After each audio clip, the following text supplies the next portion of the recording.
기도드리겠습니다. 은혜와 사랑이 한량 아버지 하나님, 진심으로 감사드립니다. 이렇게 어수선하고 지진이 있고 재난이 있고 전쟁이 있고 또 불안과 공에 쫓기는 이런 무서운 세상을 살고 있건만 우리는 어제 하루 편안히 지낼 수 있고 한밤을 편히 쉴 수도 있고 다시 이 아침 앞에 나올 수 있게 우리를 지켜주시고 우리의 평화를 지켜주시고 우리의 자유를 지켜주시고 우리의 건강을 지켜주시고 특별히 우리의 믿음을 지켜주신 하나님께 감사와 찬송과 영광을 돌리옵나이다. 주께서 저희를 지극히 사랑하사 주의 사람 되게 하시고 그 크시고 놀라우신 은총 가운데서 오늘도 이렇게 주를 찬송하게 되오니 진심으로 감사합니다.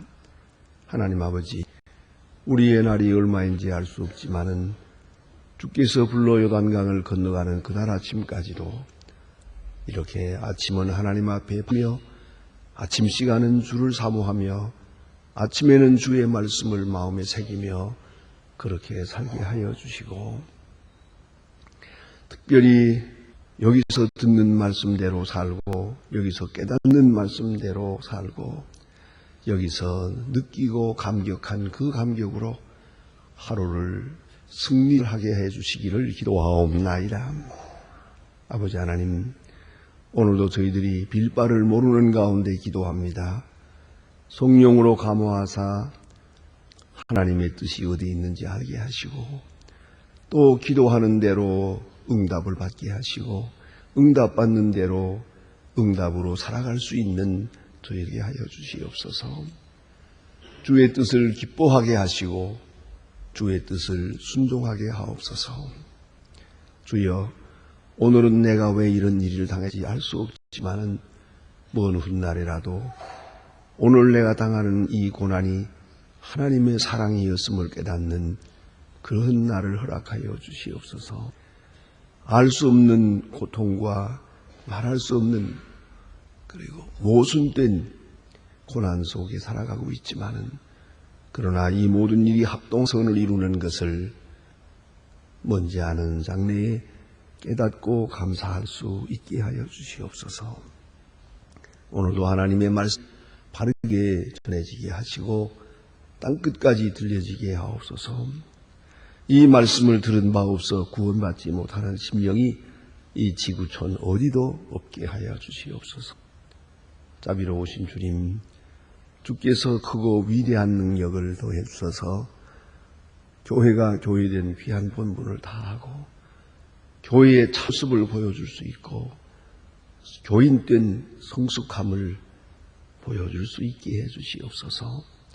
자비하신 주여, 사랑과 넘치게 하시고 봉사와 사랑으로 충만한 그런 교회가 되게 해 주시옵소서. 자비하신 주여, 저희 교회에 특별한 종을 더해 주셔서 우리에게 맡기신 소임을 잘 감당케 하옵소서. 배고픈 자를 먹이며 그리고 환난당하는 자를 위로하는 그런 교회가 되게 해 주시옵소서. 주여, 이 나라를 돌보시고 이 민족 위에 같이 계셔서 이 혼란과 흔들림이 분명 하나님 앞에 주여 상달되고 이 모든 일을 통해서 분명코 밝은 미래를 창출할 수 있게 큰 은혜를 내리옵소서. 보다 더 밝은 사회, 투명한 사회, 평화로운 사회, 질서가 있는 그런 사회를 향해서 하는 과정이 되게 하여 주시옵소서.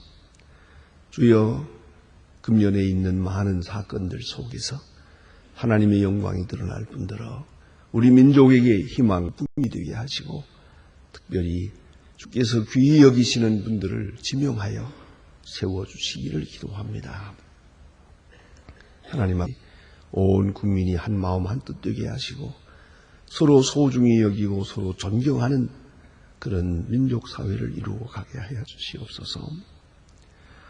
주여, 저 북녘도 은총을 도와시고 가난과 고통과 궁핍에서 건져주시고 또 우리에게 맡겨진 고아들을 그리스도의 사랑 안에서 계속해서 잘 기를 수 있게 하시옵소서. 우리가 배부를 때에 저들의 배고픔을 잊지 않게 하옵소서.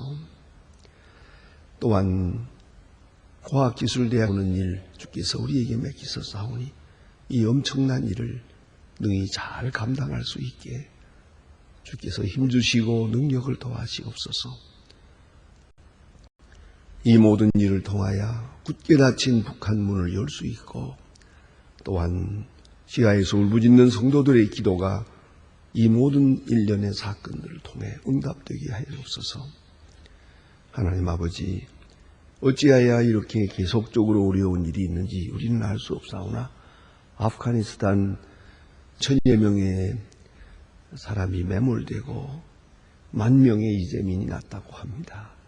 하나님이여 긍휼히 여기시고 불쌍히 여겨주시고 그릇된 사상 우상숭배나 포악한 마음을 다 버리게 하시고 주여 저들이 이 고난을 통해 주의 음성을 듣고 다 같이 겸손히 하나님 앞에 돌아오게 하시며 오랫동안 닫혀있던 그런 문이 열리는 그 역사가 나타나게 하옵소서.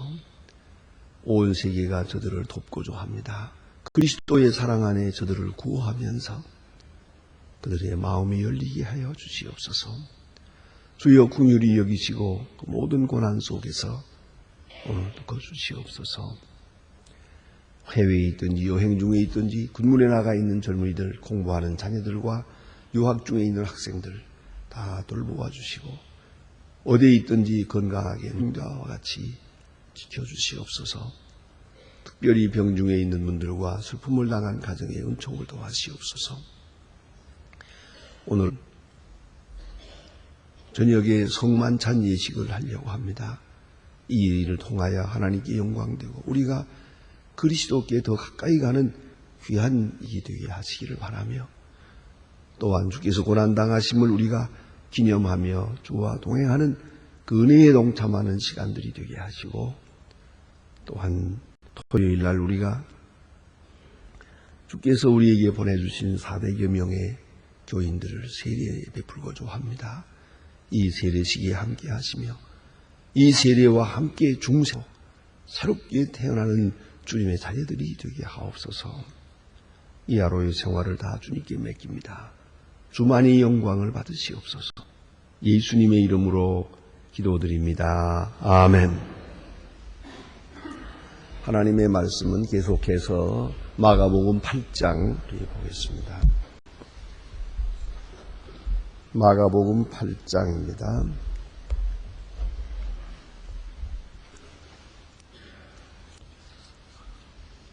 마가복음 8장 34절로부터 38절 끝절까지 보게 됩니다. 마가복음 8장 34절부터 끝절입니다. 지금 다 같이 한 목소리로 봉독하게 되겠습니다. 무리와 제자들을 불러 이르시되 아무든지 나를 따라오려거든 이를 부인하고 자기 십자가를 지고 나를 쫓을 것이니라. 누구든지 제 목숨을 구원코자 하면 잃을 것이요 누구든지 나와 내 복음을 위하여 목숨을 잃으면 구원하리라. 사람이 만일 오늘을 얻고도 제 목숨을 잃으면 무엇이 유익하리요?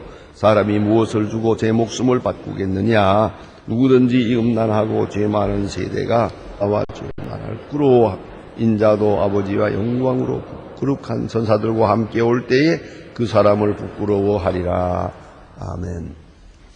오늘 본문에 예수님께서 베드로의 신앙 고백을 들으시고 바로 그 즉석에서 주신 귀한 말씀입니다. 베드로가 고백합니다. 주는 그리스도시요 살아계신 하나님의 아들입니다.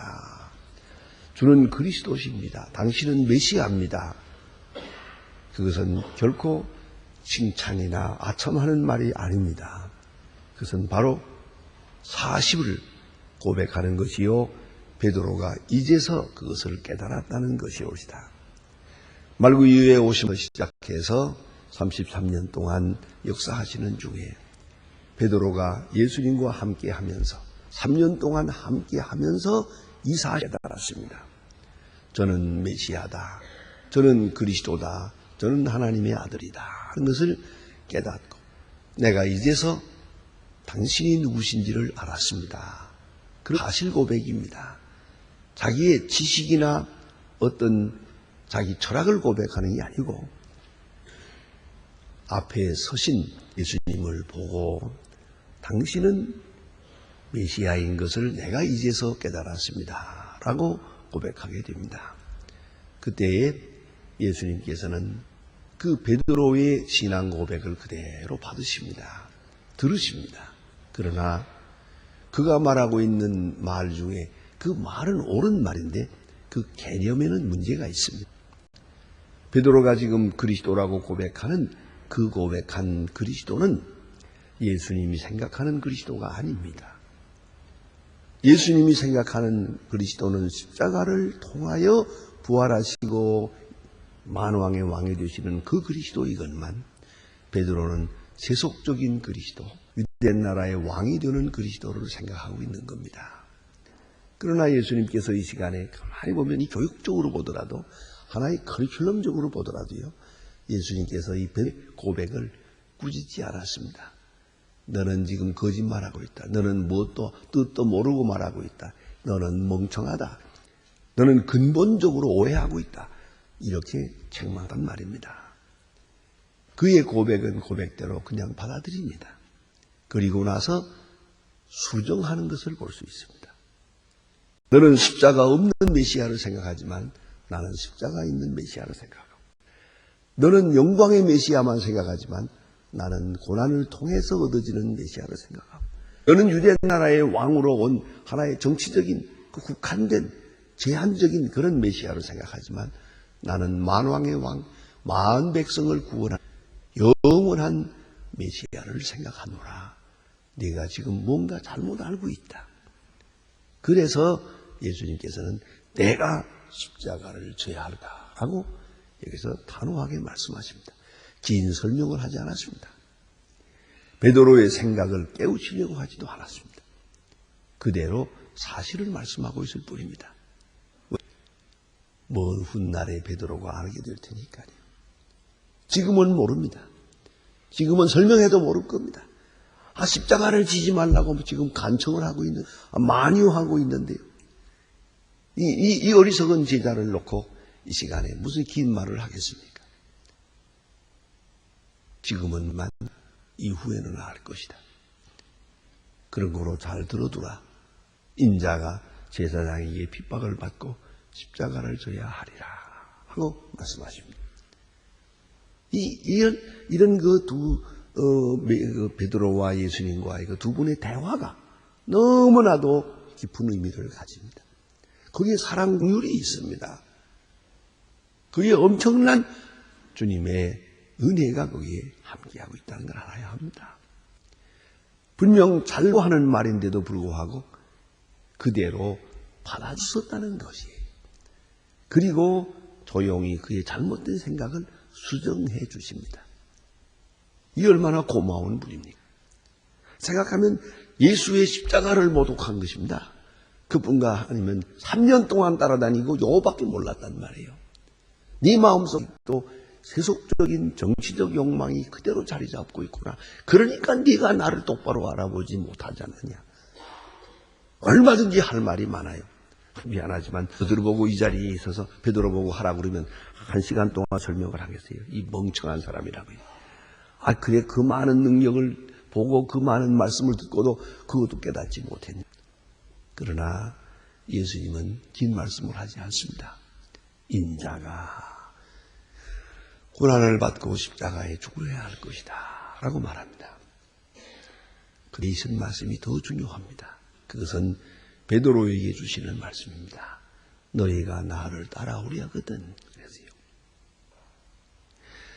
이런 영원한 자의 제자가 되려면, 이 그리스도 앞에 제자가 되려면 나를 따라오려 하거든. 자기를 하고 자기 십자가를 지고 나를 쫓을 것이니라. 3단계를 말하고 있어요. 자기를 부인하고 자기 십자가를 지고 나를 쫓을 것이니라. 이 세 계단은 그리스도인의 절대적 구원의 과정입니다. 꼭 이 통해서만 구원의 역사가 이루어집니다. 그래서 유명한 종교계 역자 존 칼빈은 말합니다. 기독교인의 신앙생활이란 딱 잘라서 한마디로 요약하면 두 가지뿐이다. 하나는 지속적인 자기 부인, 자기 부정이요. 두 번째는 순례자의 길을 계속 확인하고 사는 것이다. 그래서요. 아주 중요한 말씀이옵시다. 예수 믿는다는 것은 예수를 믿어가면서 계속적으로 자기를 부인합니다. 이걸 꼭 잊지 말아야 합니다. 자기를 부인해서 주님을 따르는 게 아닙니다. 주님을 따른다는 과정 자체가 자기 부정의 행위입니다. 더 중요한 문제가 하나 있습니다. 그것은 내가 부정하지 못할 때 주께서 부정하게 하십니다. 자기 부정이라는 게 뭡니까? 내 마음속에 있는 욕심, 내 마음속에 있는 우상, 내 마음속에 있는 허상을 버리는 거예요. 허상을 버리는 거예요. 교만을 버리는 거예요. 욕심을 버리는 거예요. 쓸데없는 허영심 버리는 거예요. 문제는 이렇게 묻고 싶어요. 우리가 어느 정도 신앙이 있느냐, 어느 수준에 있느냐 하고 물으면 당신은 얼마나 부정했습니까? 하고 묻고 싶은 거예요. 여러분, 사는 집이 그렇게 소중할까? 그 집에 대한 애착 좀 부정할 수 없을까요? 그거 뭐 며칠 있다가 떠날 건데, 그건 어떻고 자꾸만 어때요? 그거 뭐 그렇게 좋아야 할 이유가 없네요. 안 그렇습니까? 그런데, 아직도 그저 좋은 집, 좋은 환경, 좋은 거. 우리 좋아봤댔자 뭐, 늙은이만 들락날락 하는만이요. 그게 무슨 의미가 있어요? 그런데 이게, 이 자기 부정이 이루어지지 않아요. 좀 진작 그랬어야 그런데, 다 부정해버려야 돼. 그러니까 딱 부르짖고 놓지를 못하는 거예요. 특별히 자기 자존심 같은 거. 다시 말하면, 내가 의지하는 거, 내가 자랑할 거, 이걸 다 지워버려야 돼요. 이제는 자랑도 없고, 교만도 없고, 고집도 없고, 미워할 것도 없고, 이걸 버려야 돼요. 이거 버려야만 되는 거예요. 근데 무엇보다 중요한 것은 내가 못 버리면 그가 나를 버리게 하시는 거예요. 그래서 우리가 병들기도 하고, 실패하기도 하고, 어려운 여건에 부딪히는 것은 하나님께서 우리로 하여금 우리 마음속에 있는 우상을 버리게 하기 위해서 주시는 은혜의 과정이에요. 이 과정을 통해서 우리는 버리게 되는 거예요. 이 과정을 통해서 비로소 내가 저건 의지할 것이 못 된다는 걸 알게 되는 거예요. 너무 지나치게 의지해서 데려가면 돼요. 내가 남편을 우상으로 생각하면 남편 데려가고, 아내를 우상으로 생각하면 아내 데려가고요. 재산을 하나님보다 더 사랑하면 재산 폭삭 망하게 합니다. 다 버리게 합니다. 내가 못 버리면 버리게 합니다. 그런 거로 우리는 그러한 일을 당하기 전에 먼저 우리 마음속에서부터 자기 부정, 자기를 깨끗이 부인해야 돼요. 그리고 자기 십자가를 져야 돼요. 십자가가 뭡니까? 또 자기 십자가라는 게 뭡니까? 그 십자가는 곧 죽음이요. 십자가는 하나님의 뜻에 의해서 내게 주어지는 고통이에요. 하나님의 사랑 안에서 주어지는 고통이 그게 자기 십자가예요. 여러분 어떤 형편에 있습니까? 그것이 내 몫에 대인 십자가예요. 이제 그것을 지고 따라요. 십자가를 부인해서는 안 되는 거예요. 아주 오래전에 내가 어느 미국에서 그 젊은 사람들하고 같이 캠프를 갔는데 그 캠프 날 끝에 와서 하면 초원극을 하는 거예요. 그 팀으로 나누어 가지고 서로 뭐 그저 며칠 동안 열심히들 시간 틈틈이 만들고 연습을 해갔다가 마지막 시간 클라이막스의 무대에서 연출을 그런 장면을 함께 참석해서 보았습니다. 그 중에 거기서 대상을 받은 그런 프로그램이 뭐냐면 이건 촌극입니다. 무슨 뭐 각본을 쓰고 그런 게 아니고요. 그냥 새로운 아이디어로다가 만들어서 잠깐 하는 연출이죠. 한 10분 동안 하는 건데 그게 아주 인상적이었고 정말 깊은 깨달음이 있었고 또한 기억되고 있어요. 그것은 무대 위에 십자가가 있어요. 큰 십자가에서부터 작은 십자가까지 그냥 화려한 거 추한 거 이 십자가가 널려 있는데 그 학생들이 아주 어른처럼 이렇게 옷을 차려입고 또 어떤 데는 어떤 여자는 화려하게 입고 이렇게 가진각색으로 거기 들어와 가지고 십자가를 하나씩 고르는 거예요. 십자가를 골라요. 큰 거 들었다 무거우니까 가벼운 거. 이거 한번 메워보고는 귀찮다고 버리고 다 우선은 전부가 뭘 가지고 하는 거 아니? 제일 작은 목걸이 가지고 있어요. 십자가 목걸이 하나씩 가지고 십자가 반지 하나 끼고 가. 그 십자가는 여전히 그대로 있더라고요. 맨 마지막에 한 사람이 들어와서 그 십자가를 메고 저렇게 가는 장면이에요. 여러분, 십자가를 고르지 마세요. 내 마음에 안 든다고 벗어버리고 또 딴 거 달라고 그러고요. 요거는 내 마음에 좀 작은 걸로요. 그 나무 십자가는 마음에 안 들어요. 그 금으로 만든 거. 다이아몬드로 만든 거. 여러분, 십자가는 내가 메고 돌아다니는 게 아니고 내가 메지만은 결국은 십자가에 내가 매달리는 거예요. 십자가는 움직이는 게 아닙니다. 십자가는 떠메고 돌아다니는 게 아니에요. 십자가 거리가 아닙니다. 자기 십자가를 지라. 여러분, 얼마나 충실하게 자기 십자가를 졌습니까? 이다 하는 말의 뜻은 당한다는 말만이 아니에요. 그 뜻을 감수한다는 것이고 기쁨으로 받아들인다는 것이에요. 예수님 말씀대로 아버지께서 내게 주신 잔을 내가 마시지 않겠느냐. 그 빌라도 앞에 고난당하시고 골고다 언덕에서 돌아가시는 엄청나시고 그는 감사한 마음으로 졌어요. 아무도 원망도 불평도 하지 않았어요. 세상에 십자가 모순이 어디 있습니까? 근데 있을 수 없는 사건입니다. 그래도 그대로 잘 졌어요. 자, 이제 주님 말씀하시면 자기 십자가를 지고 우리 내 몫이 되어진 십자가 작든 크든 괴롭든 부끄럽든 논하지 마세요.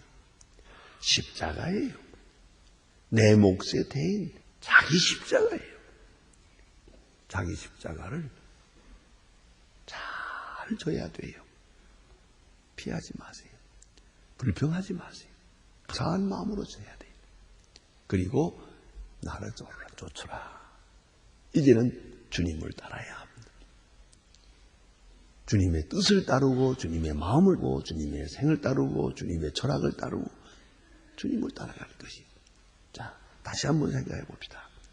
자기를 부인하고 자기 십자가 지고 그리고 나를 쫓을 것입니다. 그리하면 생명을 얻으리라. 여기 보면 목숨이라는 말로 표현되어 있습니다. 퓨케라는 목숨 말인데 그 뜻이 무엇인지 여러분 아시지 않습니까? 보세요. 목숨을 구원코자 하면 잃을 것이요 목숨을 잃으면 구원하리라. 사람이 온 천하를 얻고도 제 목숨을 잃으면 무엇이 유익해요? 목숨이 중요하지요. 그러나 여기서 말씀하는 목숨의 뜻이 뭡니까? 참 생명이 뭡니까? 이 어차피 죽어져야 할 이 목숨, 그건 여기서 생각하진 않아요. 십자가를 지면 목숨은 죽었지요. 그러나 영원한 목숨, 그것을 얻는 것이지요. 단적인 예로 생각해 봅시다. 순교자가 고난을 당합니다. 십자가를 집니다. 죽었습니다. 그러나 그는 영원한 목숨을 얻었습니다. 십자가를 져야 될 시간에, 순교해야 될 시간에 그가 피했다고 합시다. 이제 그 어떻게 되겠습니까? 저는 실제로 그런 일이 있었습니다. 북한에서 제가 남한에 나오기 전입니다. 아주 어느 목사님 지금 어려운 고난에 있어요. 곧 잡혀가서 돌아가시게 될 그런 단계인데 제가 어떤 분의 지시를 받고 자전거를 40리 길을 몰아서 가서 그 집에 가서 아주 엎드려서 간구했습니다. 남쪽으로 가십시다. 길을 다 열어놨습니다. 가셔야 됩니다. 지금 여기 있다가는 많은 목사님들이 다 남쪽으로 가고 지금 몇 사람 남았는데 안 됩니다. 여기 있다가는 돌아가시게 되는데 가십시다 했는데 그때 그 목사님 하신 말 잊지 않습니다. 아직도 교회 문을 닫지 않았는데 여기에 주님이 내게 맡기신 양들이 있는데 나만 도망갈 수 있다는 말인가? 저 사람들이 나를 잡아다가 죽이면 죽겠지만 내 발로 걸어 교회를 버리고 갈 수는 없네. 제가 그 말을 듣고 너무 가슴이 아팠습니다. 그리고 나서 그 거절당하고 40리길을 돌아오는데 제가 자전거를 타고 오지 못했습니다. 자전거를 그냥 붙들고 걸으면서 40리 동안을 계속 생각하며 많이 울었습니다. 참으로 훌륭한 분이라. 결국은 제가 간 다음 날 체포돼서 돌아갔었습니다. 여러분 이것을 안다면 그러나 그분은 이렇게 돌아갔었어요. 그런 목숨을 얻었고요.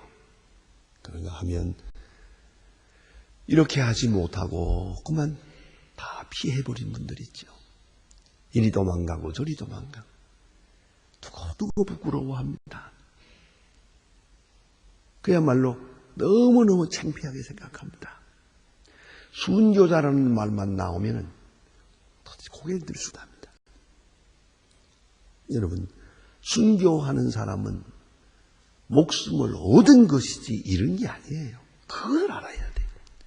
의를 위하여 희생한다는 것은 목숨을 얻은 것이지 잃은 것이 아니에요. 주께서 십자가에 돌아가셨다는 것은 목숨을 얻은 것이지 잃은 것이 아니에요. 이 결정적인 시간에 만일에 예수를 부인하게 되고 순교 안 하게 되고 도망가게 되고 구차한 목숨을 위해서 신앙을 배반하게 되면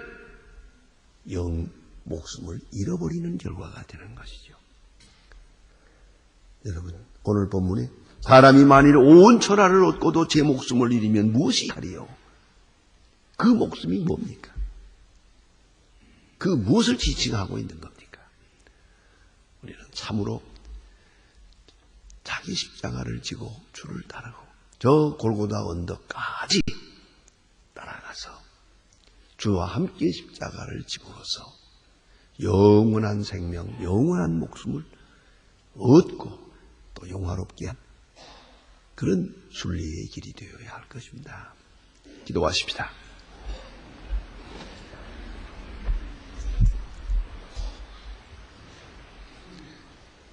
하늘에 계신 우리의 아버지시여 이름이 거룩히 여김을 받으시오며 나라의 마옵소서 뜻이 하늘에서 이룬 것 땅에서도 이루어지 오늘날 우리에게 일용할 양식을 주옵시고 우리가 우리에게 죄인 자를 사하여 준 것 같이 우리 죄를 사하여 주옵소서. 우리를 시험에 들게 하지 마옵소서. 다만 악에서 구하소서. 내게 나라와 권세와 영광이 아버지께 영원히 있사옵나이다. 아멘.